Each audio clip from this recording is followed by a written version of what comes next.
Hello everyone, welcome back to our YouTube channel defence point. और दोस्तों, आज के हमारे इस वीडियो में हम आप लोगों के लिए लेकर के आए हैं कोस्ट गार्ड नाविक एग्जाम की तैयारी के लिए स्टैटिक जीके और जीएस की एक स्पेशल वीडियो, जिसमें कि हम टॉप मोस्ट सिलेक्टेड क्वेश्चंस और प्रीवियस ईयर्स क्वेश्चंस को कवर करेंगे। तो वीडियो जो है काफी ज्यादा इंपॉर्टेंट होने वाली है, तो इसको एंड तक देखिएगा। और साथ ही अगर आप लोग इस चैनल के ऊपर पहली बार विजिट कर रहे हैं तो इसको सब्सक्राइब कर लें और बेल आइकन को प्रेस कर लें, ताकि आप लोगों को हमारे द्वारा दिए जाने वाले सभी लेटेस्ट अपडेट्स मिलते रहें। तो चलिए शुरू करते हैं वीडियो बिना किसी देरी के। तो देखिए, पहला प्रश्न जो कि दिया हुआ है कि निम्नलिखित में से कौन सा नृत्य यूनेस्को की अमूर्त विरासत सूची के अंदर शामिल है। तो ऑप्शंस दिए हुए हैं झूमर, दलखई, छऊ या फिर फुगड़ी। तो दोस्तों, काफी इंपॉर्टेंट क्वेश्चन हो जाता है, क्योंकि ये जो है आपके रेलवे ग्रुप डी और एसएससी के एग्जाम में पूछा जा चुका है। और इसके अलावा दोस्तों, ये जो आपका यूपीएससी का सीडीएस एग्जाम होता है उसमें भी देखने को मिला है। तो यहाँ पे दोस्तों आपका राइट आंसर हो जाएगा ऑप्शन सी, छऊ। देखिए, छऊ जो कि एक लोक नृत्य नाटिका है, जो कि आपके विशेष तौर पे बंगाल, उड़ीसा और झारखंड में प्रचलित है। और दोस्तों, इस नृत्य को जो है आपके यूनेस्को के द्वारा अमूर्त विरासत सूची में भी शामिल किया गया है। अब देखिए प्रश्न संख्या 2। यहाँ पे क्वेश्चन है कि मिजोरम का जो पारंपरिक बांस नृत्य है, इसको जो है किस नाम से जाना जाता है। तो ऑप्शंस दिए हुए हैं चेराव, योकचाम, मानच या फिर थांगटा। तो यहाँ पे आपका सही जवाब होगा ऑप्शन ए। देखिए, चेराव नृत्य जो कि आपके मिजोरम का सांस्कृतिक और पारंपरिक नृत्य है, और चेराव नृत्य को जो है बांस नृत्य के रूप में भी जाना जाता है, क्योंकि दोस्तों इस नृत्य को करते समय जो है बांस का उपयोग लिया जाता है। ठीक है। और ये जो नृत्य है ये मिजोरम के सबसे रंगीन और विशिष्ट नृत्यों में से भी एक है, तो इसीलिए भी जो है ये आपके लिए काफी इंपॉर्टेंट हो जाता है। अब देखिए प्रश्न संख्या 3। यहाँ पे क्वेश्चन दिया हुआ है कि मालाबार जो है निम्नलिखित में से किन देशों के बीच का जो है एक नौसेना अभ्यास है। तो दोस्तों, अक्सर देखा जाता है कि आपके कोस्ट गार्ड नाविक एग्जाम में जो है मिलिट्री एक्सरसाइज से रिलेटेड क्वेश्चन देखने को मिलता है स्टैटिक जीके और जीएस में। तो यहाँ पर जो है आपको मालाबार नौसेना अभ्यास कौन से देशों के बीच में होता है ये पूछा जा रहा है।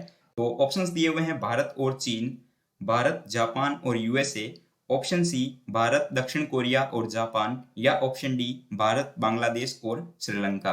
तो यहाँ पे आपका राइट आंसर हो जाएगा ऑप्शन बी।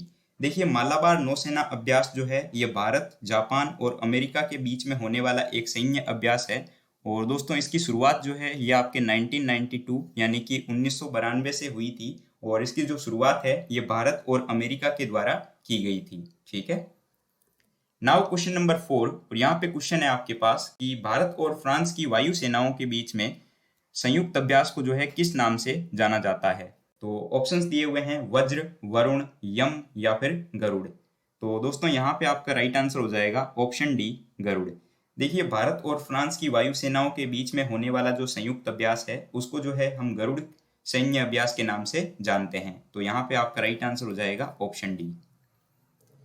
देखिएगा प्रश्न संख्या 5। और यहाँ पर क्वेश्चन दिया हुआ है कि मूल भारतीय संविधान में जो है कितने भाग थे। ठीक है, जिसमें कि आपके 395 अनुच्छेद हैं। तो देखिए, जो मूल भारतीय संविधान था उसमें पूछा जा रहा है आपसे कि कितने भाग थे, है ना। तो देखिए, ऑप्शंस दिए हुए हैं 35, 22, 20 या फिर 40।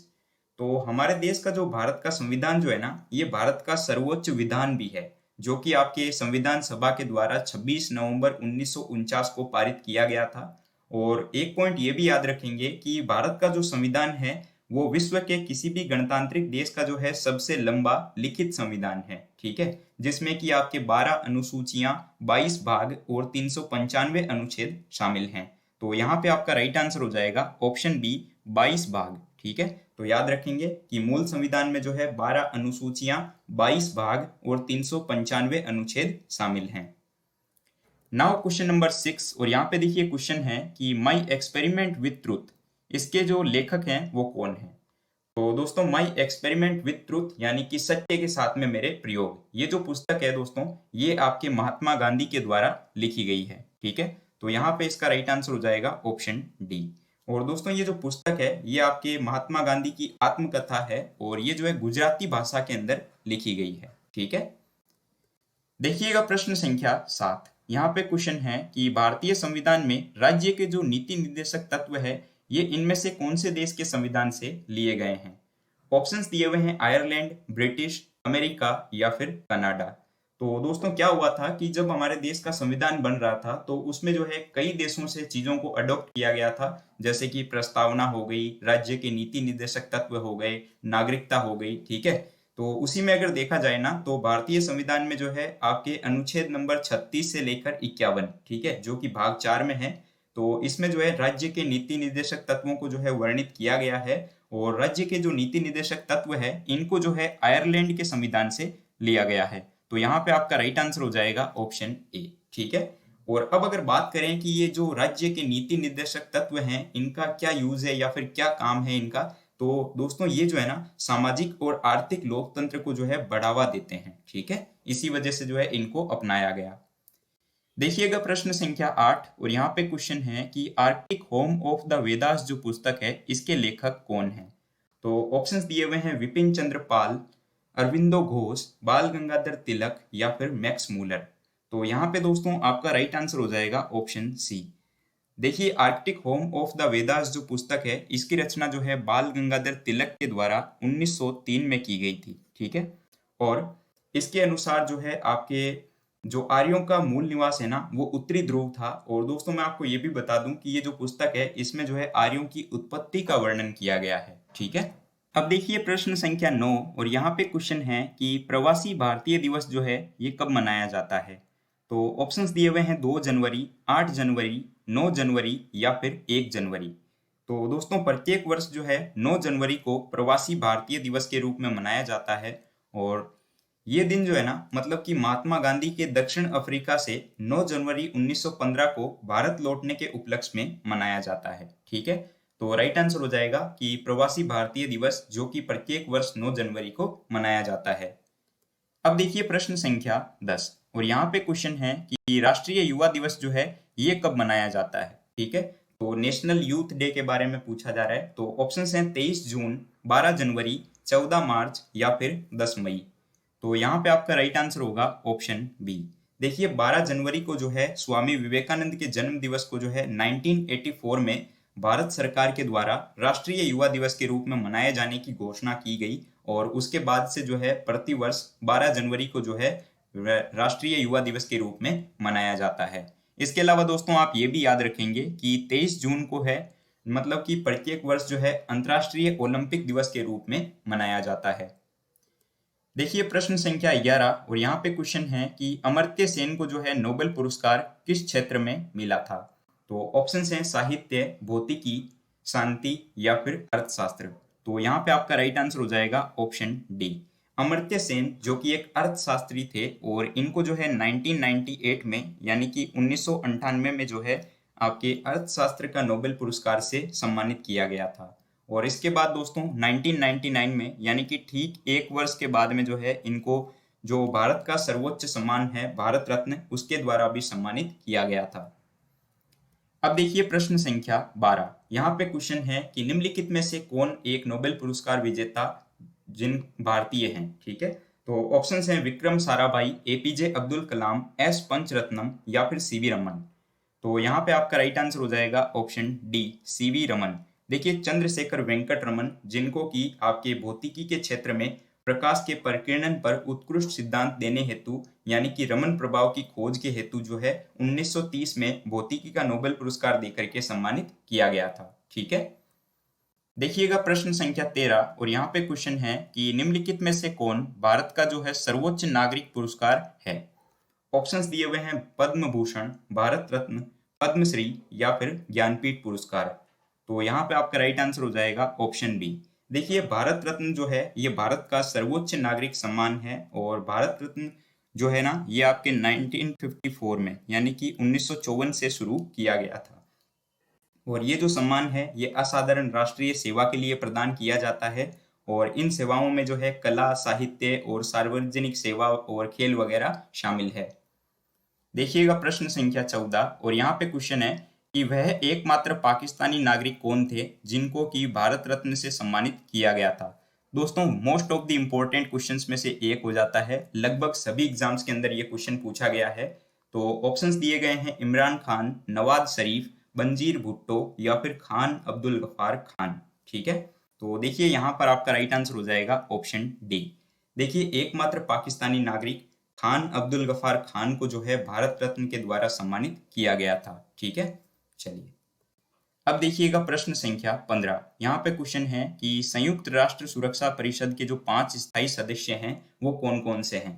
तो यहाँ पर देखिए कुछ ऑप्शंस भी आपके पास हैं, तो इसके बारे में मैं आपको डायरेक्ट बता देता हूँ। तो संयुक्त राष्ट्र सुरक्षा परिषद के जो स्थायी यानी कि जो परमानेंट 5 सदस्य देश हैं वो हो जाएंगे आपके चीन, फ्रांस, रूस, ब्रिटेन और अमेरिका। ठीक है, तो उनको जो है आप लोग यहाँ पर ऑप्शन बी के अंदर देख सकते हैं, चीन, फ्रांस, रूस, ब्रिटेन और अमेरिका। तो ये जो है आपके संयुक्त राष्ट्र सुरक्षा परिषद के जो है 5 परमानेंट मेंबर्स हैं। ठीक है, अब देखिएगा प्रश्न संख्या 16 और यहाँ पे क्वेश्चन है आपके पास कि भारतीय स्वतंत्रता के समय भारतीय राष्ट्रीय कांग्रेस के अध्यक्ष कौन थे। तो देखिए दोस्तों, आपके कोस्ट गार्ड नाविक एग्जाम में जो है कांग्रेस से रिलेटेड एक क्वेश्चन देखने को मिल जाता है और ये जो है लगभग आपको सभी शिफ्ट में जो है देखने को मिलता है। ठीक है, तो यहाँ पर देखिए पूछा जा रहा है कि जब भारत को स्वतंत्रता मिली तो उस समय जो है भारतीय राष्ट्रीय कांग्रेस के अध्यक्ष कौन थे। तो ऑप्शन है मौलाना अबुल कलाम आजाद, जेबी कृपलानी, जवाहरलाल नेहरू या फिर राजेंद्र प्रसाद। तो यहाँ पे आपका राइट आंसर होगा ऑप्शन बी।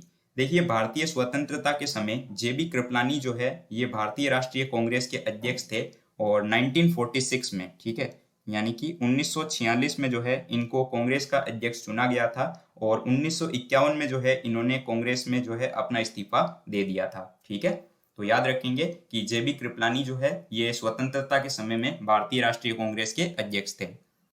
अब देखिए प्रश्न संख्या 17। यहाँ पे क्वेश्चन है कि कांग्रेस के कौन से अधिवेशन में पूर्ण स्वराज्य की मांग की गई थी। तो देखिए कांग्रेस के जो अधिवेशन हुए थे तो उनमें से जो है कुछ महत्वपूर्ण अधिवेशन भी है, जैसे कि कांग्रेस का सूरत अधिवेशन जिसमें कि कांग्रेस जो है 2 भागों में बंट गया था, एक गर्म दल था एक नरम दल था, जो कि 1907 में हुआ था। इसके बाद में जो आपके मतलब कि हरिपुरा अधिवेशन हुआ था, कराची अधिवेशन हुआ था और देखिए यहाँ पर जो आपका लाहौर अधिवेशन हुआ था। ठीक है, तो यहाँ पर पूछा जा रहा है कि कांग्रेस के कौन से अधिवेशन में जो है पूर्ण स्वराज्य की मांग की गई थी। ऑप्शंस दिए हुए हैं, कराची अधिवेशन, सूरत अधिवेशन, कानपुर अधिवेशन या फिर लाहौर अधिवेशन। तो यहाँ पर दोस्तों आपका राइट आंसर हो जाएगा ऑप्शन डी। देखिए भारतीय राष्ट्रीय कांग्रेस ने जो है 1929 में, ये कब हुआ था तो याद रखेंगे 1929 में जो है लाहौर अधिवेशन में पूर्ण स्वराज्य का लक्ष्य घोषित किया गया था और इसकी जो अध्यक्षता है यानी कि जो कांग्रेस का ये ऐतिहासिक लाहौर अधिवेशन हुआ था इसकी अध्यक्षता जवाहरलाल नेहरू के द्वारा की गई थी। तो ये पॉइंट भी आप लोग ध्यान में रखेंगे। अब देखिए प्रश्न संख्या 18 और यहाँ पर क्वेश्चन है कि कौन जो है वर्ष 1925 में भारतीय राष्ट्रीय कांग्रेस की दूसरी महिला अध्यक्ष बनी और जो इस अध्यक्ष पद पर आने वाली पहली भारतीय महिला थी। ठीक है, तो कांग्रेस की पहली भारतीय महिला अध्यक्ष कौन थी ये पूछा जा रहा है। तो देखिए ऑप्शंस हैं, विजय लक्ष्मी पंडित, सरोजिनी नायडू, पद्मा नायडू या फिर फातिमा बीवी। तो यहाँ पे राइट आंसर हो जाएगा ऑप्शन बी, सरोजिनी नायडू। देखिए सरोजिनी नायडू जो है ये 1925 में भारतीय राष्ट्रीय कांग्रेस की अध्यक्षता इन्होंने की थी। ठीक है, और ये जो है भारतीय राष्ट्रीय कांग्रेस की दूसरी महिला अध्यक्ष भी बनी थी। ठीक है, और पहली भारतीय महिला अध्यक्ष ये थी। ठीक है, दूसरी महिला अध्यक्ष हो जाएगी और पहली भारतीय महिला अध्यक्ष हो जाएगी। ठीक है ना, चलिए, क्योंकि पहली महिला अध्यक्ष जो थी वो आपके एनी बेसेंट थी। ठीक है ना, तो इन दोनों चीजों में जो है आप लोगों को कंफ्यूज नहीं होना है। अब देखिएगा प्रश्न संख्या 19 और यहाँ पे क्वेश्चन है कि पृथ्वी के वायुमंडल में निम्नलिखित में से किस गैस का प्रतिशत जो है वो अन्य गैसों की तुलना में सबसे कम है। तो ऑप्शंस दिए हुए हैं, कार्बन डाइऑक्साइड, आर्गन, ऑक्सीजन या फिर नाइट्रोजन।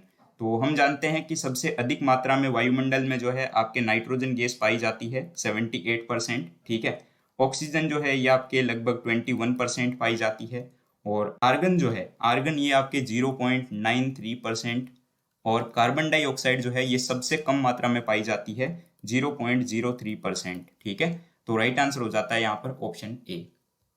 नाउ क्वेश्चन नंबर 20 जो कि आज के इस वीडियो का लास्ट क्वेश्चन भी होने वाला है।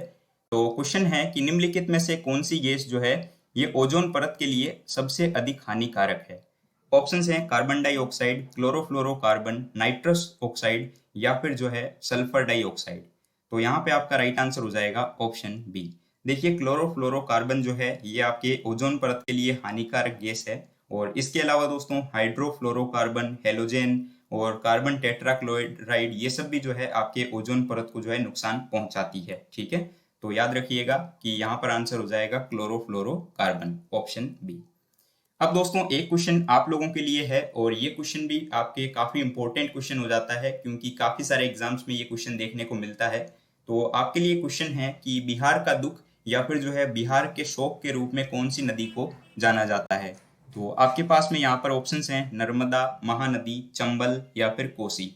तो इसका दोस्तों जो भी राइट आंसर होगा वो आप लोग इस वीडियो के नीचे कमेंट बॉक्स में कमेंट करके बताइएगा। इसके अलावा आपको आज का ये वीडियो कैसा लगा नीचे कमेंट में बताइएगा। वीडियो पसंद आया हो तो वीडियो को लाइक कीजिएगा, चैनल पर नए हो तो सब्सक्राइब कीजिएगा और अपने दोस्तों के साथ में शेयर करना बिल्कुल भी मत भूलिएगा। दोस्तों इन क्वेश्चंस की पीडीएफ जो है वो आपको टेलीग्राम ग्रुप में देखने को मिलेगी, तो टेलीग्राम ग्रुप को जरूर से ज्वाइन कर लीजिएगा। उसकी भी लिंक आपको इसी वीडियो के नीचे डिस्क्रिप्शन बॉक्स में दी हुई है।